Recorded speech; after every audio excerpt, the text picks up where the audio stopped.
نبی پاک کا حج کیسے سٹارٹ ہوا، ذرا معاملہ ذرا بتائیے گا۔ 10 سن ہجری اس کے ذوالقعدہ کے شروع میں نبی پاک علیہ الصلوۃ والسلام نے اعلان فرما دیا کہ حج کے لیے تیار ہو جاؤ، اہل مدینہ اور جملہ اہل عرب مسلمان کہ جتنے بھی ہیں زیادہ سے زیادہ وہ حج کے لیے آئیں۔ جب یہ اعلان پہنچا تو اب اس کے بعد تو پھر سارا اہل مدینہ تو قریب قریب کے شہر سب کو اور حقیقی چلچ ہے اور اتنی بڑی تعداد کہ مدینہ منورہ میں اتنی بڑی تعداد کبھی آئی نہیں تھی۔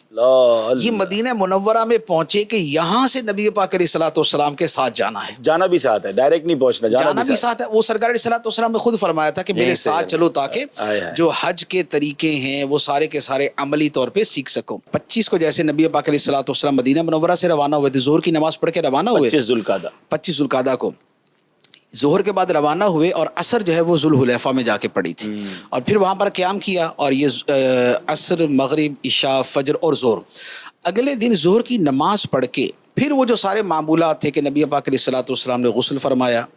غسل کے بعد جو ہے وہ احرام باندھا، اپنے بدن اطہر کو اور سر مبارک کو خوشبو لگائی، حضرت عائشہ صدیقہ رضی اللہ تعالی عنہ نے خوشبو لگائی، اور اس کے بعد پھر وہ نوافل ادا کیے گئے، اور اب اس کے بعد پھر نبی پاک علیہ الصلوۃ والسلام جو ہے وہ اپنی اونٹنی پہ جلوہ فرما ہوئے، اور پھر آپ نے لبیک اللہم لبیک کی تمام ازواج ساتھ تھے مفتی صاحب، جی تمام ازواج مطہرات ساتھ تھے، جی تمام ازواج مطہرات جو ہے وہ اس سفر میں ساتھ تھی، اور مدینہ منورہ میں بہت قلیل تعداد باقی تھی، اور یہ حضرت ابو دجانہ رضی اللہ تعالیٰ مشہور صحابی جو ہے، تو یہ پیچھے جو ہے نا وہ اہل مدینہ پہ یعنی کہ نائب کے طور پہ جو ہے وہ مقرر کیے گئے۔ تو یوں وہاں سے نبی پاک علیہ الصلوۃ والسلام روانہ ہوئے۔ جب آپ نے تلبیہ فرمایا تو اب صحابہ کرام میں بھی ساتھ ہی تلبیہ کہنا شروع کر دیا،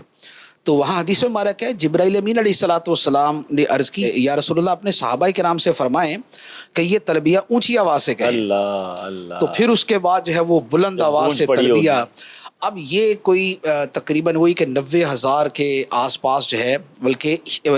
اس کے بارے میں بھی 2 قول ہیں کہ یہ جو کہا جاتا ہے نا کہ 1,25,000 یا 1,24,000 جو صحابہ کرام نے حج کیا، یہ کیا ٹوٹل حاجی تھے یا یہ وہ تھے جو نبی پاک علیہ الصلوۃ والسلام کے ساتھ روانہ ہوئے تھے؟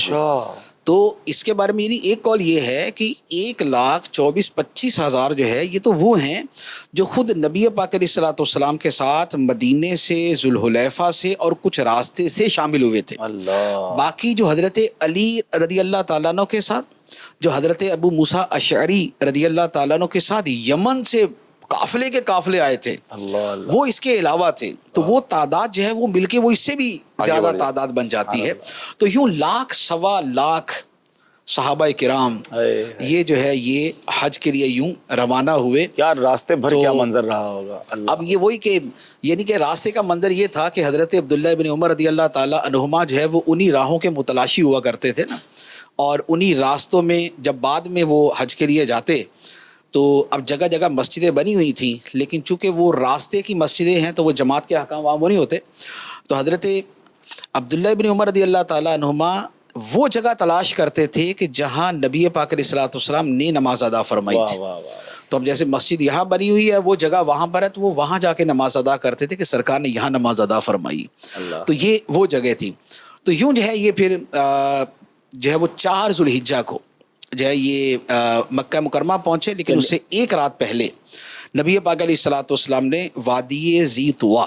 یہ مکہ مکرمہ سے تھوڑا سا پہلے وادی ہے، وہاں قیام فرمایا تھا کہ یہاں پر آرام کر کے تھکاوٹ وغیرہ دور کر کے تو نیکسٹ ڈے جو ہے وہ مارننگ میں جو ہے وہ مکہ مکرمہ میں داخل ہوں گے۔ تو پھر یہ ہوا کہ سرکار علیہ الصلوۃ والسلام نے وہاں آرام فرمایا، اور اگلے دن جو ہے پھر فجر کی نماز کے بعد مکہ مکرمہ یہ 7 دن آلموسٹ لگے، 7 سے 8 دن۔ جی تقریباً 7-8 دن کا 7-8 دن کا جانا تھا، اور واپسی جو ہے تقریباً 10 یا 12 دن کی ہے۔ اچھا، یعنی اتنا لمبا ٹریول گھوڑوں پر اور اونٹوں پر یہ سفر ہوتا ہوگا۔ نمازیں 3 راستے میں، پھر صحابیات ہیں، اور ساتھ میں سفر جو ہے اس زمانے میں ویسے بھی اسی طریقے سے ہوتا تھا، سفر اسی طریقے سے ہوتا تھا کہ 6 گھنٹے تقریباً سفر ہوتا تھا،